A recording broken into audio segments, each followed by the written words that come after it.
Alright, so moving on from Sony Pictures Animation, now we're going to talk about Illumination Entertainment. And of course, out of all the big studios, the big ones, they're the newest. They set up shop in 2007, their first film came out in 2010, and already, 6 years in, they're chugging out mega hits. They are a well-oiled machine, as some people have said. It doesn't matter if their films are good or not. It doesn't matter if they're derivative or they're new. They make a lot of money. Despicable Me, Minions, everywhere. And you're probably wondering what I thought of the Despicable Me 3 trailer. I offered up my full thoughts on my blog, but I'll just go over them briefly here. I like what I'm seeing so far. The new villain, I already like the new villain. He's voiced by Trey Parker, of course, from co-creator of South Park. And hopefully he gets to keep some of his edge within the PG confines. But his villain seems like a lot of fun. I already like this villain a great deal. I found the villain in Despicable Me 2 to be very forgettable, so that's one upside. The other upside, less minions. The minions don't really appear in the trailer until the end. And it's for a brief time, really.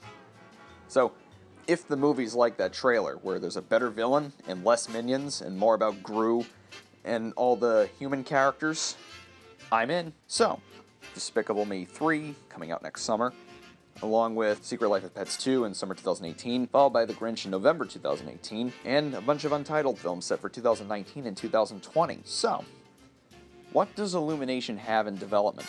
Well, interestingly enough, they've had quite a few projects in development, but then they canceled a lot of them. When Illumination was relatively new, back in 2012, they had a bunch of projects on their slate. Ones that aren't in development at the studio anymore. There was an untitled cryptozoology project, which I think Jack Black was attached to. That seems to be a no-go at this point. A Woody Woodpecker movie, that was canceled, alongside a Clifford the Big Red Dog movie.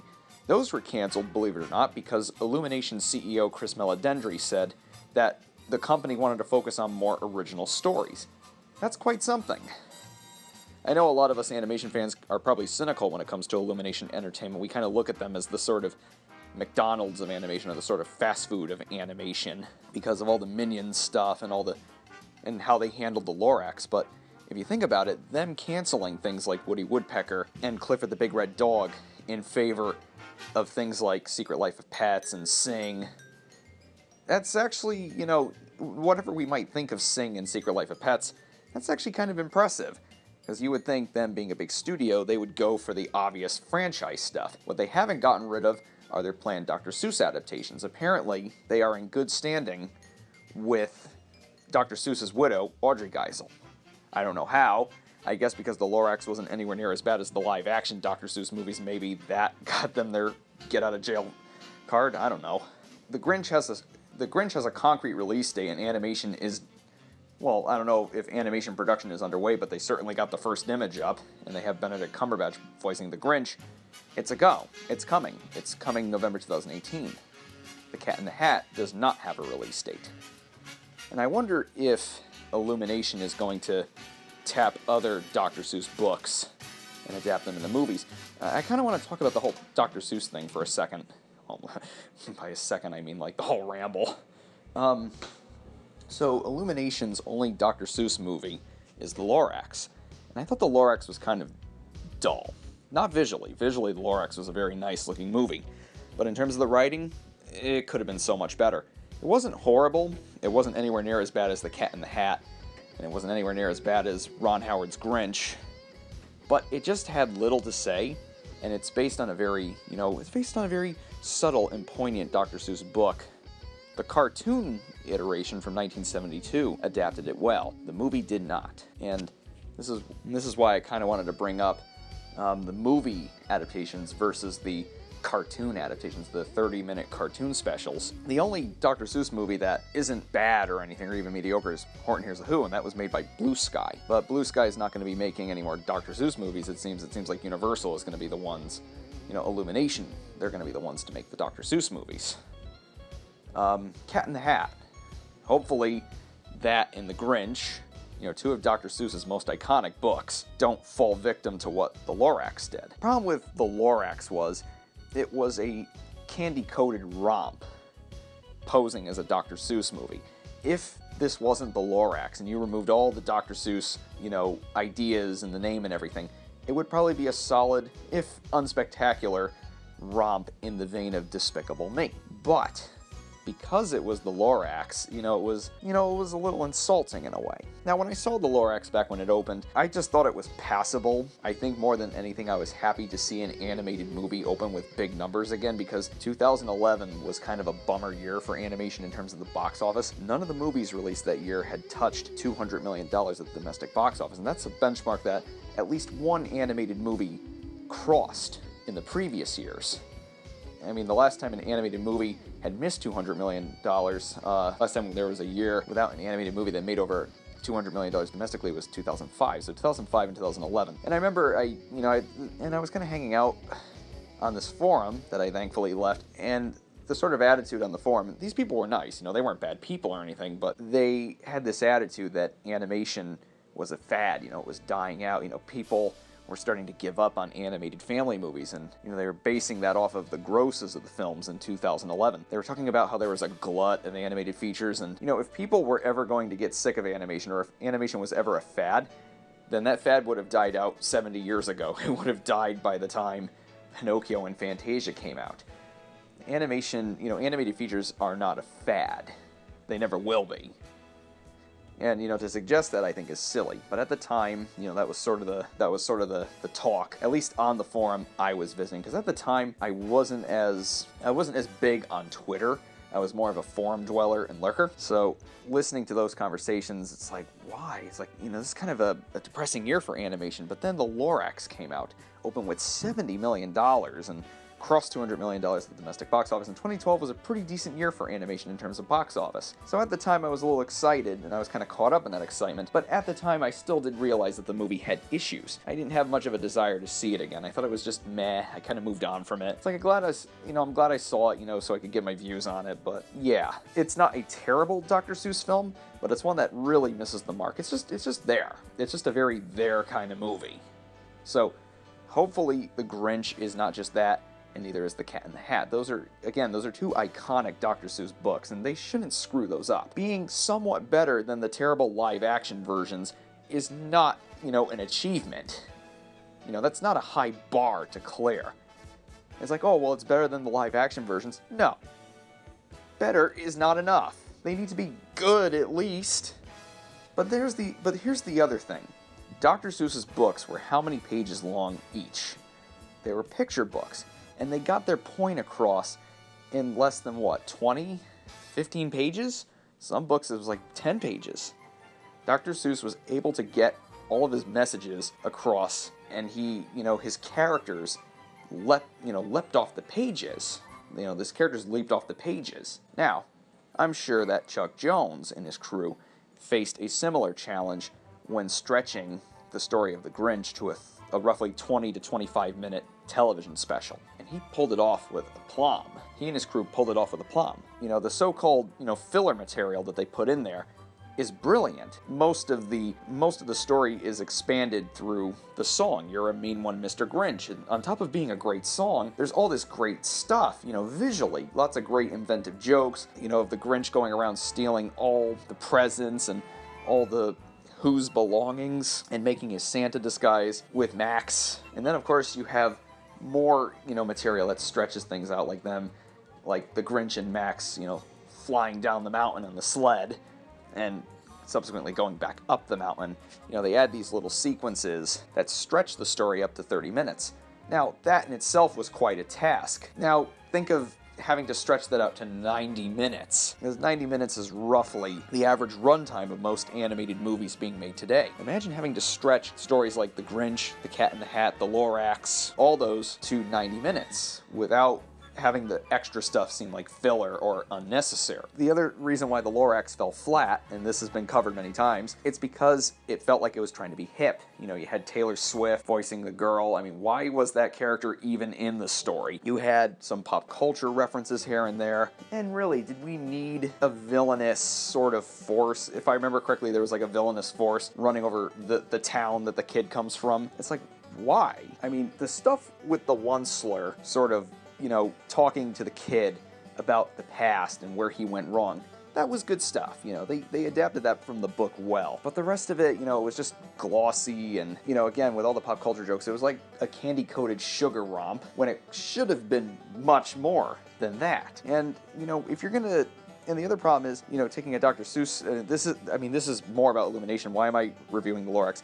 Basically, The Cat in the Hat and The Grinch and any future Dr. Seuss adaptation that Illumination wants to do, they can't do what the Lorax did. I mean, a lot of us won't be content if that happens. Okay, so, with the Dr. Seuss stuff out of the way, what's next?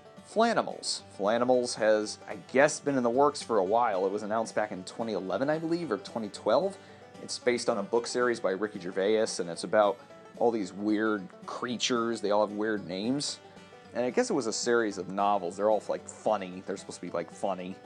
And it seems like something that's up Illumination's alley, considering that their biggest franchise involves a bunch of, you know, weird creature things. I can definitely see them making a sort of movie like that, you know, adapting a book like that. Can't say much on it, but it seems like it has potential for a fun animated comedy if done right. And then there's a picture that was always going to be a live-action film, and I think if it's still in development, it will still be a live-action thing. It's called Lockwood and Company, The Screaming Staircase, and apparently it's a young adult thriller novel series, or maybe it's just a young adult thriller novel, and I think it has a lot to do with, like, ghosts all around London, and... Okay, so The Screaming Staircase was the first book in the series, and the series, of course, is called Lockwood and Company. Basically, the series revolves around Lucy Carlyle as she joins the charming Anthony Lockwood and George Clubbins to investigate the hauntings across London, and most exclusively, the Combe Carey Hall Enigma. And I think to myself, why live action? You should do that as an animated movie. Illumination for a long while was set to do some live action movies, like a biopic about Dr. Seuss, and I think Johnny Depp was supposed to play Dr. Seuss, I don't remember. I think he was courted to play Dr. Seuss. And they also, if I remember correctly, they wanted to do a live action movie based on Chicken Soup for the Soul. Those books, Chicken Soup for the Soul. Yeah, it seems like all those are pretty much dead. Illumination was also supposed to do a live-action movie based on Emily the Strange, but they scrapped that a while ago too. Recently, Emily the Strange, just a few days ago, it was announced that Amazon Studios is making an Emily the Strange movie, and it's going to be animated, like it should be, because it's based on a, you know, character that started out as a sort of print character, appearing on merchandise and such, and then got her own comic series. So I think that would work good in animation as well. Amazon Studios is making that their first animated feature, and I wonder how they're going to release it. Is it going to go like straight to streaming, or is it going to go?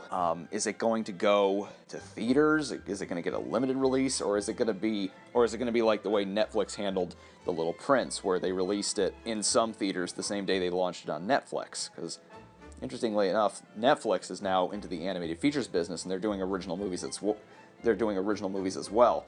How long before Netflix produces their own animated feature, their own original animated feature? Amazon's already, Amazon Studios is already launching an animated feature, so it's time for Netflix to catch up. So yeah, that's what happened to Emily the Strange, which Illumination was supposed to do. So outside of those projects, what's next? What else is on the horizon? Johnny Express. What's Johnny Express, you might ask? It's a Korean short film that came out a couple years ago, and I've seen the short film. It's actually pretty cool, and I can see Illumination doing that. Now, if I remember correctly, Illumination said that they were going to partner with the very Korean animation studio that made the short. That would be nice, as long as they keep the aesthetic and the, what made the short work. I mean, the short was silent. I'm sure there's going to be talking in the movie adaptation. It's about this sort of space delivery man, and he arrives on this planet to deliver a package, and what he doesn't know is everybody, like all the inhabitants on the planet, are like microscopic compared to him. So to them, it's like a horrifying kaiju attack, like a giant monster attack, and when we see him, it's like nothing. So there is potential there for an animated feature, I think, because I like spacey, outer space, galaxy stuff like that, and I want to see more space stories in animation. Good space stories, More stuff like WALL-E and Treasure Planet. Yes, I like Treasure Planet. More stuff like that, and less stuff like Escape from Planet Earth. It could go two ways. You could either make a really good, space movie, or you can make something that's just, piddle that you put on Cartoon Network at 11 in the morning when there's nothing else to show. The reason I say that is because I remember whenever I was sick and I had to stay home from school, I would put on Cartoon Network, and they would run these like random movies. And this was when I was well into like middle school and high school. Sometimes I'd put on Cartoon Network to see what was playing, hoping that there'd be like a rerun of a classic show, and they would be showing something like I don't know, like one time they showed Clifford's Big Movie, whatever the heck the name of that movie was. And they also showed other like random movies that, were more kid-centric and they didn't last long in theaters. And then, they get rerun on television on like Cartoon Network when there's nothing else to show. And I think Escape from Planet Earth is kind of like one of those movies. I don't know if Escape from Planet Earth was ever shown on Cartoon Network. I'm pretty sure it was. But years ago, that's what they used to do. They would take these sort of come-and-go animated movies that were really just for kids, and they would just show them during some sort of weekday movie event. Yeah, I'm going off track, but yeah, I want Johnny Express to be like the short, because the short kind of had a dark sense of humor to it as well, and I hope they keep that in the movie. Illumination, once in a while, kind of shows that they have a little bit of an edge when they're not being cutesy fluff. So hopefully, if they do turn Johnny Express into a feature-length film, they keep what made the short cool, and also do some cool stuff with the idea, and keep the shorts very shape-based aesthetic. It has a very, just the way everything's designed, the shapes of everything, the geometry of it, it sticks out for some reason to me.